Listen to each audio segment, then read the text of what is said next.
Au Mali, les langues nationales jouent un rôle essentiel dans le processus de développement social. Elles constituent l'une des bases de la construction de l'identité sociale.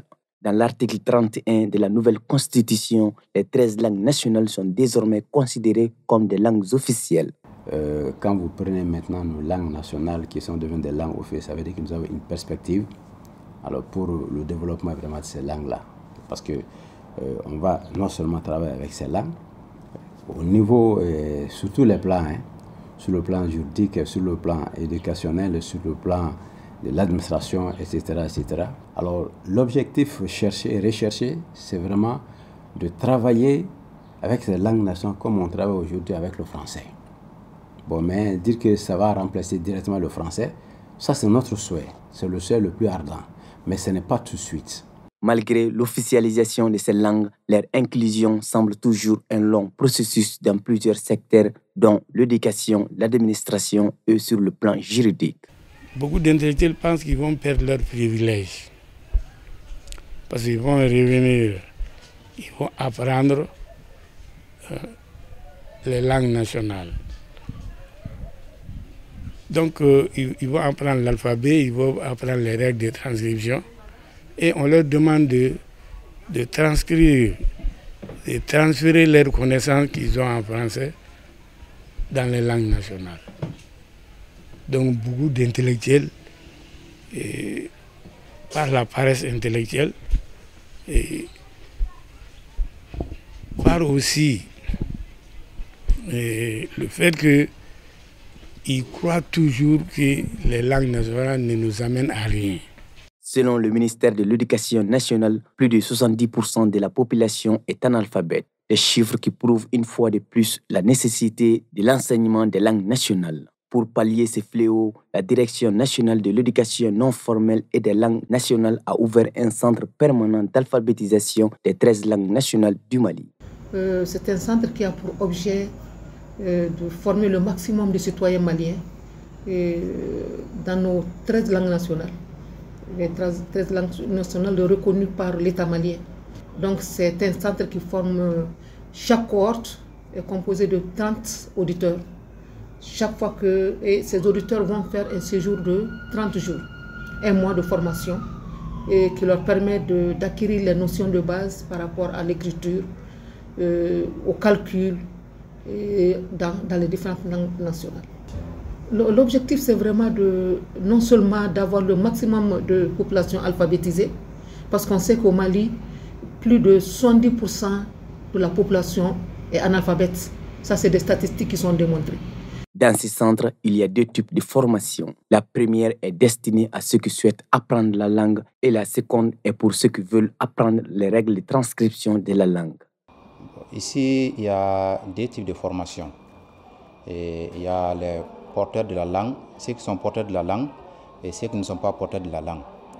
Ça veut dire ceux qui parlent déjà la langue et ceux qui ne parlent pas et qui veulent apprendre à parler la langue. Ensuite, ceux qui parlent la langue et qui veulent apprendre les règles de transcription de la langue. C'est les deux formations que nous faisons ici. Ce matin, on a travaillé sur les mots interrogatifs, les mots exclamatifs et ensuite les conjonctions de coordination et de subordination en Bamanankan. En fait, ceux qui sont là, c'est tous presque des cadres. Il y a des fonctionnaires, il y a des gens qui ont fini les études. Pour les apprenants, l'apprentissage d'une langue nationale est primordial. La formation en langue nationale, que ce soit Bamanankan ou une autre langue nationale du Mali, je pense que c'est primordial aujourd'hui. Parce que le gouvernement a dit clairement que dorénavant, ces langues-là seront utilisées comme des langues nationales. Donc, pourquoi pas dans les services. Et si, par exemple, nous qui sommes déjà dans le cadre de l'enseignement, nous maîtrisons ces langues, je pense que ça va non seulement faciliter la transmission du savoir à l'adresse de nos apprenants, et ça va également faciliter, par exemple, au niveau de l'informel, les villages et autres là. Donc, il arrive des fois qu'il y ait des rencontres avec des associations qui travaillent dans le cadre de l'éducation. Donc, ça facilite également notre contact avec ces acteurs. En dehors de ces centres, il existe d'autres centres de formation pour réduire le taux d'analphabétisme au Mali. Donc, pour pallier à ce fléau, il y a pas seulement notre centre permanent, mais il y a des centres d'alphabétisation fonctionnelle au niveau de toutes les académies du Mali, qui donnent aussi des cours dans les langues nationales selon le milieu. Et en dehors des centres des académies, il y a aussi des centres de formation au niveau de nos CAP. Et il y a aussi les centres d'éducation pour le développement qu'on appelle les CED. Ces CED sont pour une tranche d'âge de 9 à 15 ans. Ça, c'est très généralement les enfants qui sont déscolarisés et non scolarisés. Le président du Club des Amis des langues nationales du Mali estime que l'enseignement des langues est le moyen efficace d'éradiquer l'analphabétisme. Et le moyen le plus efficace, le plus rapide, c'est à partir des langues nationales. La preuve a été faite à la CMDT. Les records en coton battus par la CMDT, c'est dû à l'alphabétisation. Et les paysans sont devenus des techniciens agricoles.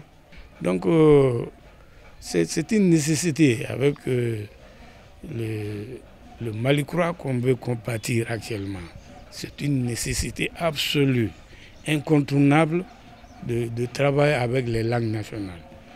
Et c'est une nécessité absolue de réussir la décentralisation avec les langues nationales. La loi organique qui permet le développement, l'enseignement, l'utilisation des langues nationales dans les services publics et privés a déjà été adoptée par le gouvernement et doit passer au CNT pour une amélioration des textes.